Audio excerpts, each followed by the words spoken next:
Assalamualaikum warahmatullahi wabarakatuh. Pada video kali ini saya akan menjelaskan secara singkat siklus kompresi uap pada sistem air conditioner. Pada sistem air conditioner terdapat beberapa komponen utama. Di antaranya adalah kompresor, kondensor, receiver dryer, expansion valve, dan evaporator. Nah, siklus kompresi uap dibagi menjadi 4 proses kerja atau 4 langkah kerja. Di antaranya adalah proses kerja kompresi, yaitu dari titik 1 ke titik 2, proses kerja kondensasi dari titik 2 ke titik 3, proses kerja ekspansi dari titik 3 ke titik 4, dan proses evaporasi dari titik 4 ke titik 1.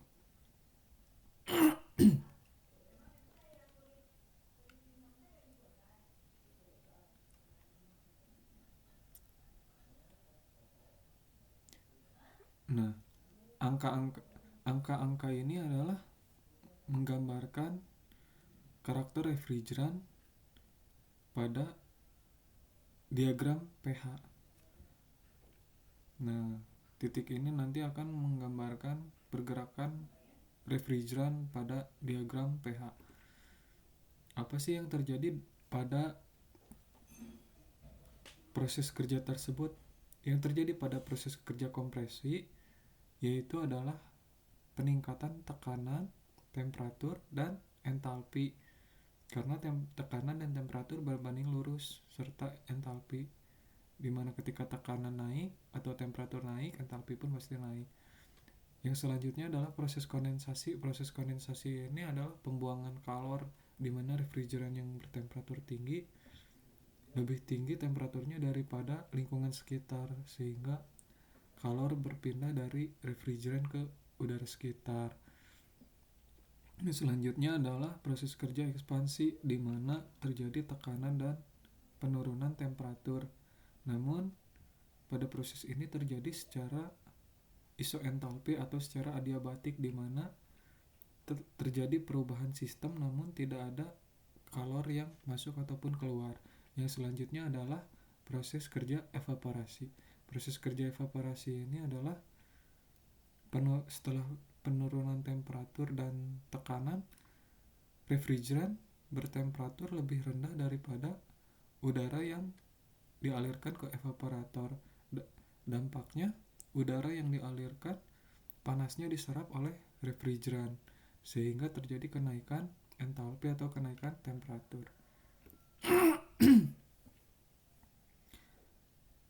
Selanjutnya, di sini kita akan membahas fungsi, prinsip kerja, dan cara kerja dari kompresor. Kompresor merupakan alat yang berfungsi untuk mengompresikan refrigeran yang berbentuk uap agar tekanan dan temperaturnya meningkat. Prinsip kerja kompresor adalah dengan memanfaatkan energi gerak untuk memanfaatkan atau mengompresikan gas refrigeran sehingga tekanan dan temperaturnya meningkat. Nah, ketika tekanannya meningkat, ingat bahwa fluida itu bergerak dari tekanan tinggi ke tekanan rendah. Artinya, dampak dari tekanan tinggi ini berfungsi untuk mensirkulasikan refrigeran. Cara kerjanya adalah dengan memanfaatkan energi gerak untuk mengubah volume atau ruang yang akan dimasuki oleh refrigeran. Volume tersebut akan membesar atau mengecil. Ketika volumenya membesar, yaitu dari volume besar ke volume kecil, atau sebaliknya, itu menyebabkan tekanannya menurun. Nah, ketika volume besar berubah menjadi volume kecil, artinya dimanfaatkan, dikompresikan, tekanannya akan meningkat. Dan sebaliknya, ketika volumenya kecil diubah volumenya membesar, itu akan berbanding terbalik, tekanannya akan rendah. Ingat bahwa tekanan dan temperatur itu berbanding, tekanan dan volume itu berbanding terbalik. Ketika tekanan refrigeran meningkat dan terdapat saluran dengan refrigeran bertekanan lebih rendah, maka refrigeran akan mengalir dan bersirkulasi dari tekanan yang tinggi ke tekanan yang lebih rendah. Yang selanjutnya di sini kita bisa lihat cara kerja kompresor tipe crank atau tipe poros engkol yang masih memanfaatkan piston. Bisa kita lihat dari gambar di kanan, yang gambar yang atas ini volume besar berubah menjadi gambar di bawah menjadi volume kecil. Ingat bahwa sifat gas itu menekan ke segala arah, volumenya dan bentuknya mengikuti wadahnya dapat dimanfaatkan. Nah, anggap titik panas ini adalah energi yang terkandung pada gas refrigeran. Ketika dikompresikan, volumenya mengecil, maka energi panas tersebut akan menjadi lebih padat sehingga tekanan dan temperaturnya menjadi lebih tinggi.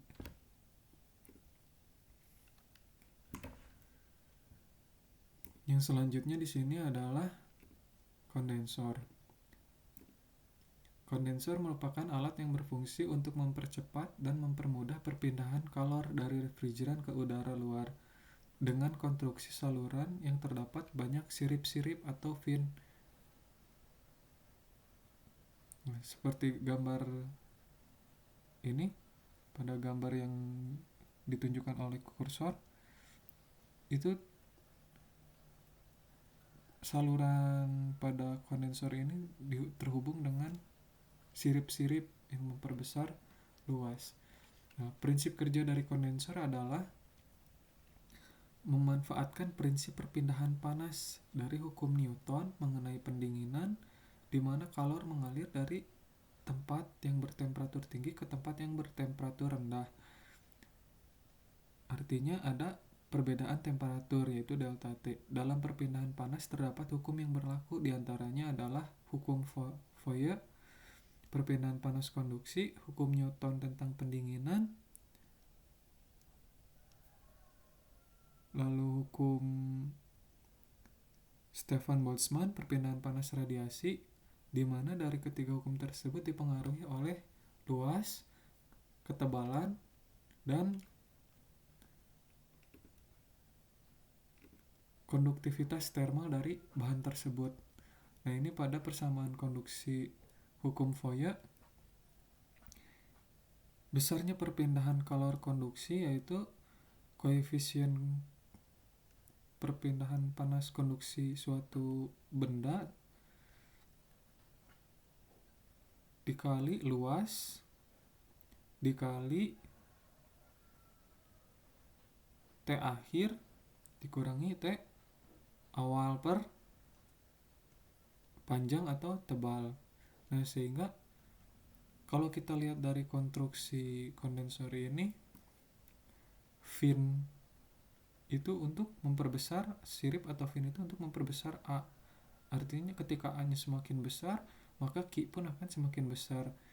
Nah, di sini berbanding terbalik dengan ketebalan. Ketebalan ini semakin memperkecil perpindahan panasnya. Oleh karena itu semakin tipis bahannya, perpindahan panas akan semakin baik. Nah, yang selanjutnya di sini ada persamaan konveksi hukum Newton. Dia juga rumusnya dipengaruhi oleh perpindahan panas konveksi adalah H dikali A dikali T min TS. Dari prinsip kerja dan dasar hukum perpindahan panas konduksi dan konveksi, kita bisa mengetahui kondensor dibuat dengan konstruksi saluran yang memiliki banyak sirip atau fin, sehingga luas permukaan untuk memindahkan panasnya cukup luas. Bahan kondensor yang biasa terbuat dari tembaga atau aluminium serta ketebalannya cukup tipis dapat mempercepat perpindahan panas dari refrigeran ke lingkungan ataupun dari lingkungan ke refrigeran.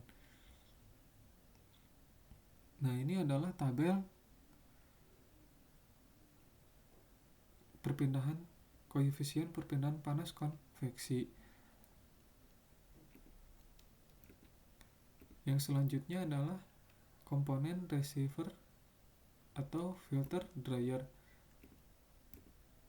Receiver dryer berfungsi untuk menyaring kotoran dan air yang terbawa oleh refrigeran. Air yang terbawa oleh aliran refrigeran dan mengenai banyak komponen logam dapat menyebabkan korosi, sehingga komponen menjadi lebih cepat rusak. Fungsi dari komponen receiver dryer diantaranya adalah sebagai berikut. Yang pertama adalah sebagai filter dari refrigeran, yang artinya berfungsi untuk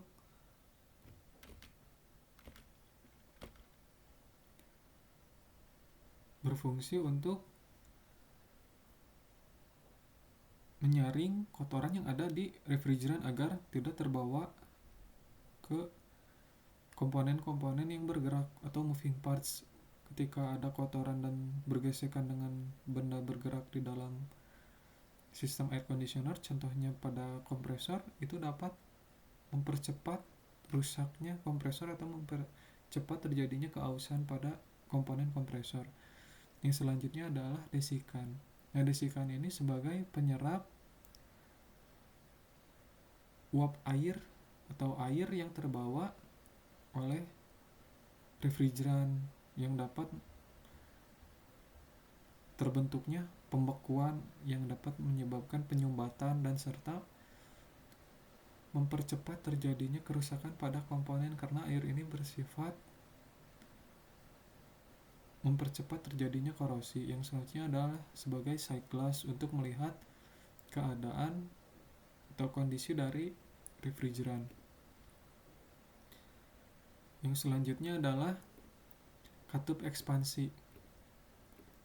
Katup ekspansi berfungsi untuk menurunkan tekanan refrigeran dan mengatur laju aliran refrigeran yang akan dialirkan menuju evaporator, serta menjaga sisi tekanan tinggi dan sisi tekanan rendah agar tekanan yang diinginkan dapat tercapai.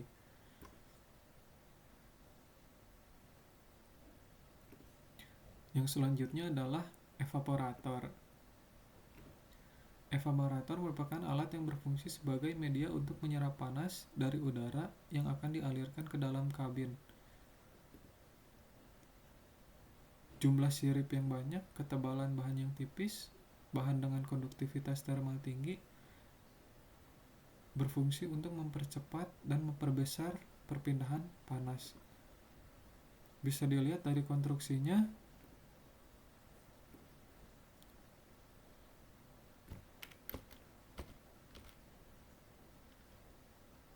Bisa kita lihat dari konstruksi evaporator, itu hampir sama seperti kondensor, namun pada evaporator ini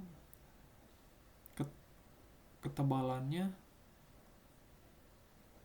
lebih besar, bukan ketebalan bahan tapi ketebalan dari komponen, jadi lebih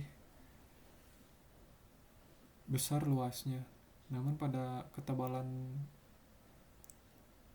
salurannya itu tetap digunakan tipis agar mempercepat perpindahan panas. Yang selanjutnya, refrigeran atau yang biasa disebut dengan freon. Refrigeran merupakan senyawa kimia yang digunakan untuk mentransfer panas pada sebuah sistem refrigerasi kompresi uap. Refrigeran yang biasa digunakan diantaranya adalah R12 yaitu CFC, R134 yaitu HFC, HFC22, HCFC 124. Refrigeran ini biasanya memiliki karakter mendidih pada temperatur minus 29,8 derajat Celcius dalam tekanan atmosfer. Stabil pada temperatur tinggi ataupun rendah, tidak menimbulkan reaksi pada logam, dapat larut dengan pelumas tertentu, tidak berwarna dan tidak berbau, kurang bereaksi terhadap karet, sehingga sil-sil dalam komponen air conditioner itu tidak cepat rusak. Yang selanjutnya adalah komponen pendukung, diantaranya adalah refrigeran lubrikan yang berfungsi untuk melumasi kompresor. Nah, refrigeran yang biasa digunakan pada R12 atau R12 biasanya adalah pelumas jenis mineral, dan refrigeran R134 adalah pelumas jenis polyalkylene glycol atau pelumas ester. Pelumas ini memiliki karakter diantaranya adalah struktur kimia yang stabil dan tidak mudah bereaksi dengan logam, tidak mengandung air, tidak berbusa, dapat melumasi dengan baik pada saat temperatur tinggi maupun rendah, dan memiliki titik beku yang rendah. Jadi ketika refrigeran bertemperatur rendah, dia tidak akan ikut membeku. Yang selanjutnya, komponen pendukung ini adalah pressure switch. Pressure switch ini berfungsi untuk mengatur tekanan atau membatasi tekanan yang terjadi pada bagian refrigeran bertekanan tinggi. Pada sistem air conditioner yang ada pada mobil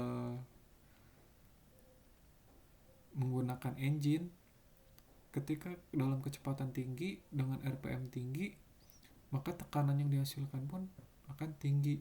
Nah, pressure switch ini berfungsi untuk mendeteksi tekanan refrigeran dan berfungsi untuk sebagai pemutus arus ke magnetic clutch, sehingga magnetic clutch tidak akan menghubungkan daya dari engine ke kompresor, sehingga daya dari engine terputus, artinya sistem air conditioner atau siklus kompresi uapnya berhenti, hingga tidak akan terjadi kerusakan atau tidak terjadi over pressure. Yang selanjutnya adalah anti-frosting device. Anti-frosting ini adalah alat yang berfungsi untuk menjaga temperatur evaporator agar tidak terjadi pembekuan air yang akan menempel pada evaporator. Ingat bahwa air yang menempel pada dinding evaporator dapat memperbesar tebal dari bahan tersebut, sehingga perpindahan panas yang terjadi itu menjadi lebih lambat. Dampaknya pendinginan yang dihasilkan pun akan berkurang. Oleh karena itu dibutuhkan anti-frosting agar tidak terjadi pembekuan dan udara yang didinginkan menjadi lebih optimal. Yang selanjutnya adalah komponen pendukung stabilizer RPM engine atau yang biasa disebut dengan ISC atau idle speed control.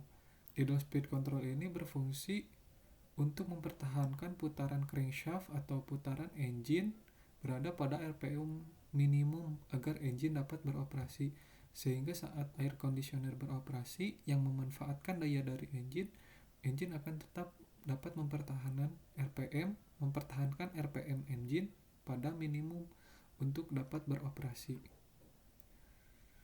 Yang selanjutnya di sini kita akan menghitung besar pendinginan COP serta daya kompresor. Nah, didapatkan data dari penelitian. Yang pertama adalah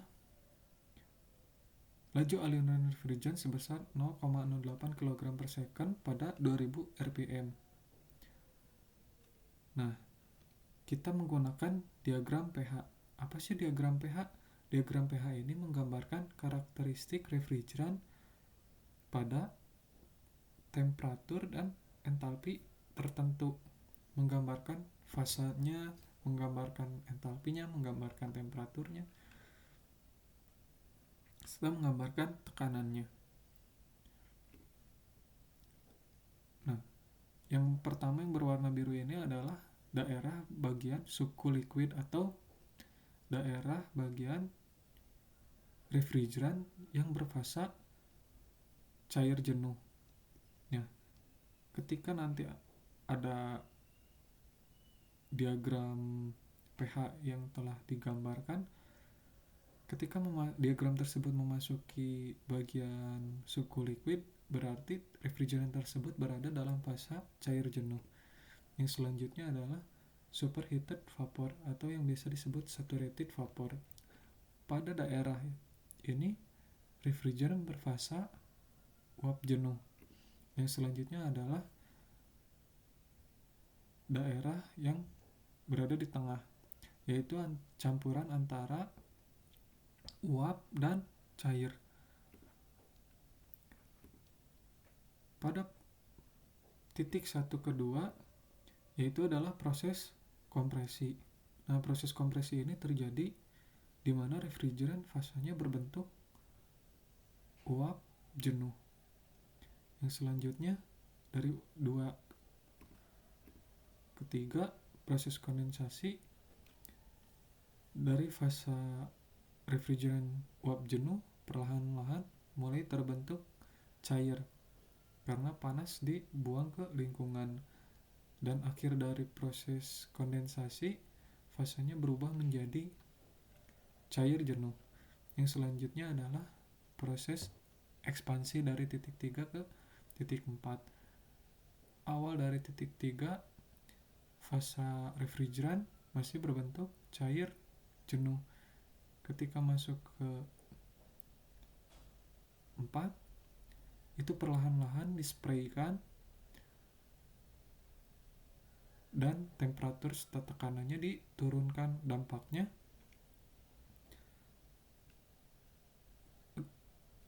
temperatur dari refrigeran lebih rendah dari temperatur udara, sehingga panas di udara akan diserap oleh refrigeran.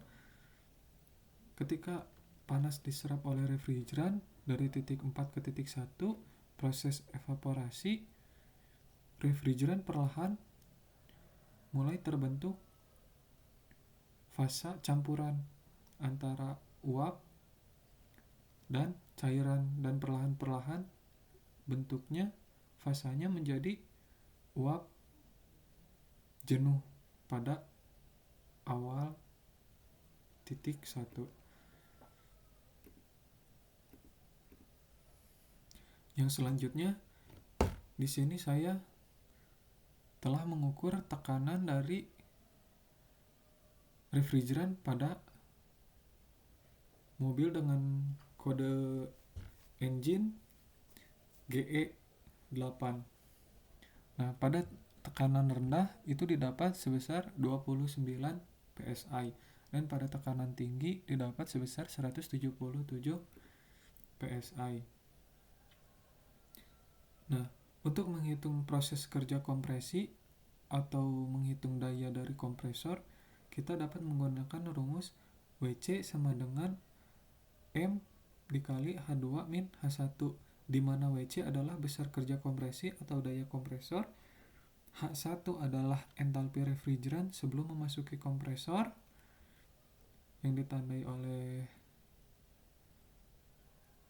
kursor.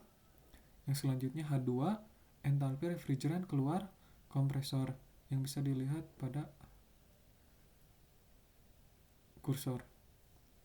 Yang selanjutnya adalah M massa aliran refrigeran. Nah, untuk mengetahui besarnya entalpi, kita dapat menggunakan aplikasi Coolpack.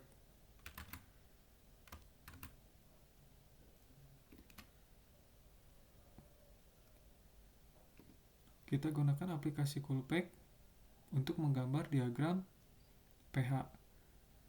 Nah, kita akan pilih dulu refrigeran sesuai dengan refrigeran yang digunakannya, yaitu refrigeran R134A. Lalu kita di sini gambar siklus dari refrigeran tersebut. Nah, di sini adalah temperatur evaporasi, temperatur kondensasi. Nah, di sini kita punya data temperatur dari akhir evaporasi dan awal temperatur dari kondensasi serta akhir temperatur dari kondensasi. Di sini kita bisa menggunakan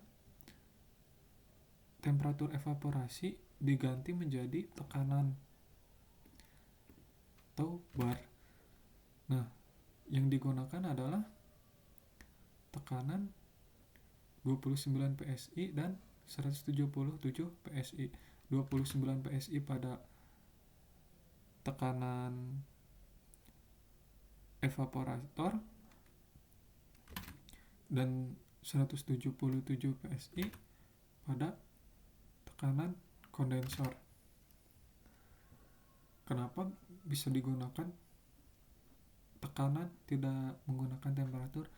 Karena dari awal kondensasi, yaitu dari keluar kompresor hingga akhir sebelum katup ekspansi ini, diasumsikan tekanannya terjadi secara isobar atau tekanan konstan. Jadi tekanannya hingga akhir itu sama. Jadi kita dapat menggunakan tekanan 177 PSI dikonversi menjadi bar, yaitu sekitar 12,2 bar. Dan 29 PSI adalah 2 bar. Yang selanjutnya adalah temperatur superheat. Nah, sesuaikan dulu dengan derajat Celcius dengan satuan internasionalnya. Di sini kita bisa lihat temperatur superheat adalah temperatur di mana refrigeran berada pada fase setelah melewati uap jenuh. Nah, itu uap jenuh berada di sebelum kompresor, yang sebelum inlet kompresor. Itu fasenya adalah uap jenuh. Di sini kita dapatkan temperaturnya sebesar minus 1 derajat Celcius. Minus 1 derajat Celcius. Yang selanjutnya adalah subcooling. Subcooling adalah area di mana refrigeran setelah melewati fase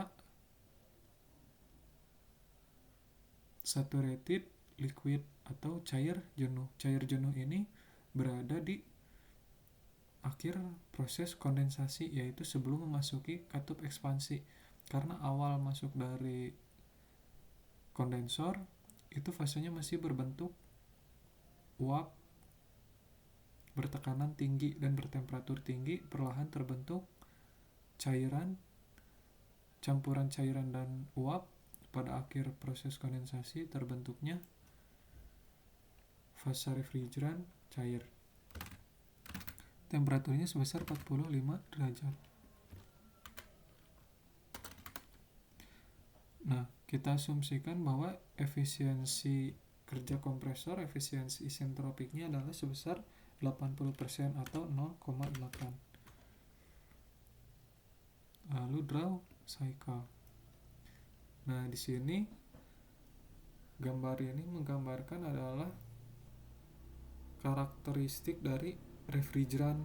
Nah, tanda plus ini adalah 1.1, ini titik 2, ini titik 3, ini titik 4. Nah, dari titik 1 ini kita bisa lihat yang terjadi atau proses kerja yang terjadi pada refrigeran. Titik 1 kedua adalah proses kompresi, 2 ketiga adalah proses kondensasi, 3 ke 4 adalah proses ekspansi, 4 ke 1 adalah proses evaporasi. Nah, didapatkanlah data sebagai berikut. Atau dapat juga kita gunakan mistar untuk menarik garis lurus. Berapa besar entalpi, berapa besar tekanannya, tarik garis lurus, dan berapa besar temperaturnya. Nah, namun kita dapat juga melihat pada coordinate of point. Setelah didapatkan data, yaitu datanya adalah sebagai berikut. Nah, kita bisa lihat di sini pada H1 kita mendapatkan sebesar 399 kJ per kilogram. Selanjutnya H2 adalah sebesar 448,367 kJ per kilogram. Yang selanjutnya adalah H3.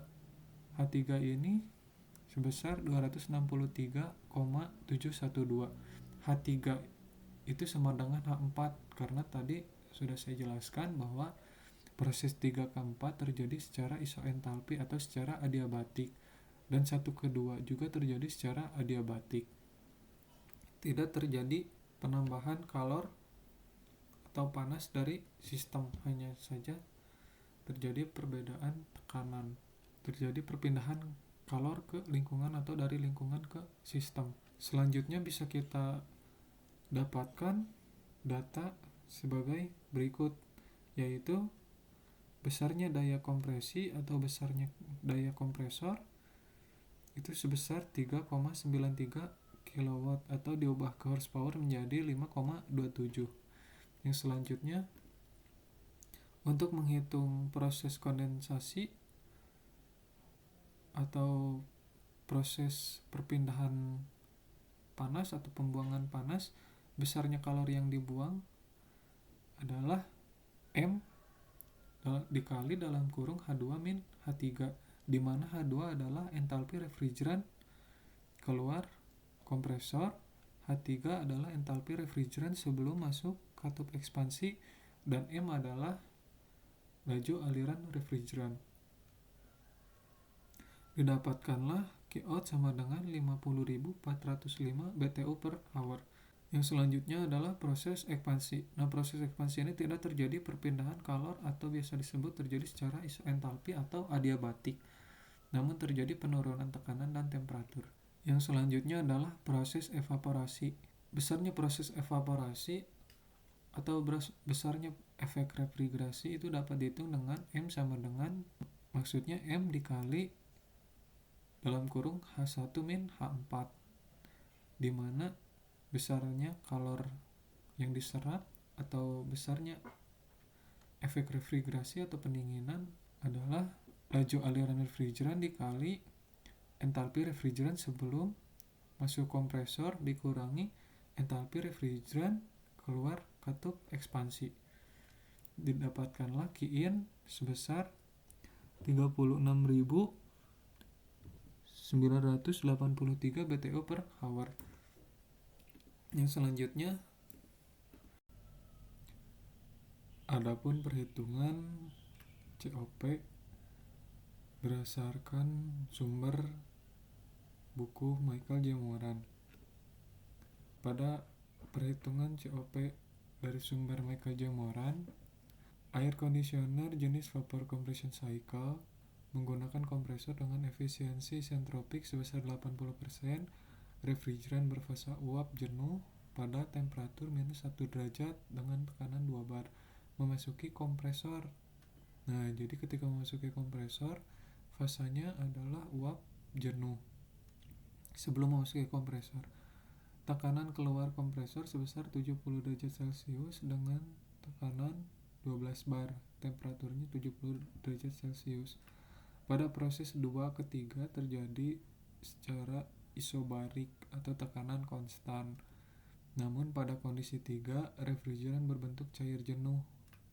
Velocity dari refrigeran pada pipa inlet kompresor dengan diameter dalam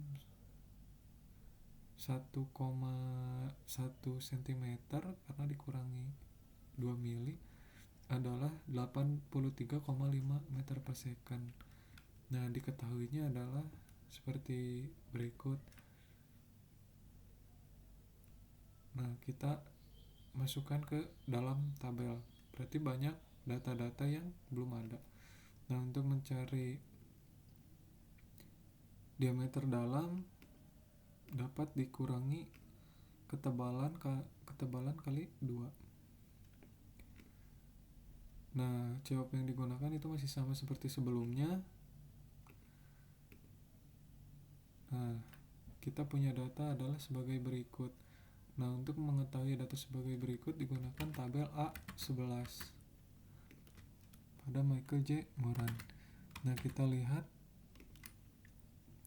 pada tabel ini yang terdapat pada tabel J. Moran. Coba kita lihat, yang pertama adalah tekanan yang pertama 2 bar minus 1 derajat. Ini tuh kan pada keadaan 1, artinya fasanya uap jenuh pada keadaan 2 bar minus 1 derajat. Kita lihat di tabel, pada keadaan 2 bar itu adanya minus 10 derajat, nggak ada yang minus 1 derajat.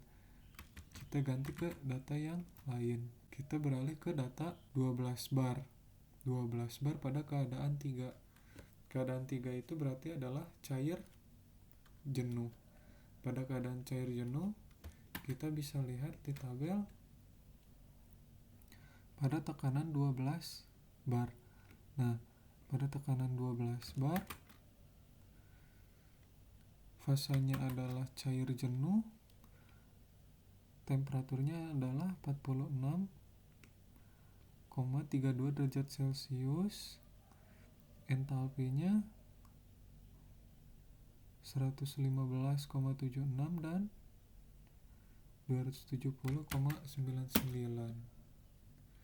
Oke, didapatkanlah data sebagai berikut. Nah, untuk mencari entalpi H1 dapat digunakan rumus sebagai berikut. Nah, kita lihat data ini itu rumusnya seperti ini. Nah, itu menggunakan data dari temperatur terdekat, dikalkulasikan menjadi hasilnya menjadi 249,23. Nah, data ini tuh dari mana sih? Dari tabel data A11. Kita lihat dari data A11 pada tekanan 2 bar. Pada tekanan 2 bar. Nah, ketika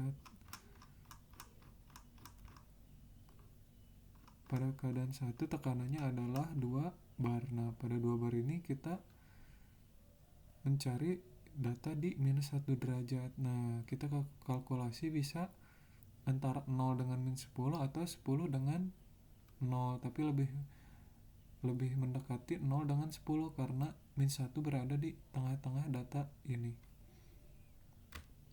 Nah, digunakanlah data yang 0 derajat Celcius dan minus 10 derajat Celcius. Nah, ini entalpinya adalah sebesar 241,38. 241,38 dan yang T2-nya 250,10. Didapatkanlah data sebagai berikut. Nah, untuk selanjutnya cara mencari kecepatan aliran refrigeran atau aliran refrigeran mass flow rate-nya, rumusnya adalah A atau luas dikali kecepatan fluida per spesifik volume. Nah, didapatkanlah hasil 0,0798987 atau 0,08 kg per second. Nah, dari sini kita bisa menghitung daya kompresor dan juga kita bisa menghitung proses kondensasi atau pelepasan panas. Serta kita juga dapat menghitung proses evaporasi dan didapatkan COP sebesar 2,683. Ketika kita kalkulasikan dengan perhitungan yang menggunakan aplikasi Coolpack, hasilnya tidak berbeda jauh signifikan. Artinya kedua perhitungan yang digunakan ini dapat digunakan. Terima kasih. Assalamualaikum warahmatullahi wabarakatuh.